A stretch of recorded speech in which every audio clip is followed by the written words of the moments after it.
L'actualité internationale, ce sont aussi les négociations pour la paix en Ukraine qui se poursuivent et notamment la question des garanties de sécurité à apporter à Kiev. Elles étaient hier au cœur d'une réunion des chefs d'état-major de l'OTAN. À quoi pourrait-elle ressembler, Wilfried de Villers ? Eh bien, la première de ces garanties de sécurité, c'est d'assurer un soutien sans faille au réarmement et à la régénération de l'armée ukrainienne, de contribuer aussi à la montée en puissance de ses équipements militaires. Il faut à tout prix éviter une démilitarisation de l'Ukraine, estime le géopolitologue Cyril Brett. C'est déjà sans doute une exigence russe, la démilitarisation, soit d'une partie, soit de la totalité de l'Ukraine.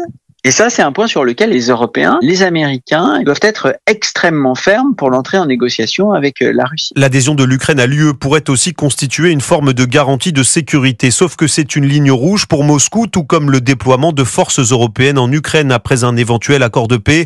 Option tout de même sur la table, avancée plusieurs fois par Emmanuel Macron ces derniers jours, mais rejetée par l'Allemagne, la Pologne et l'Italie. Et sur ce point, les Européens ne pourront pas compter sur les États-Unis, alors que Donald Trump rejette lui aussi l'envoi de troupes, tout en se disant prêt à une aide aérienne et à livrer des armes.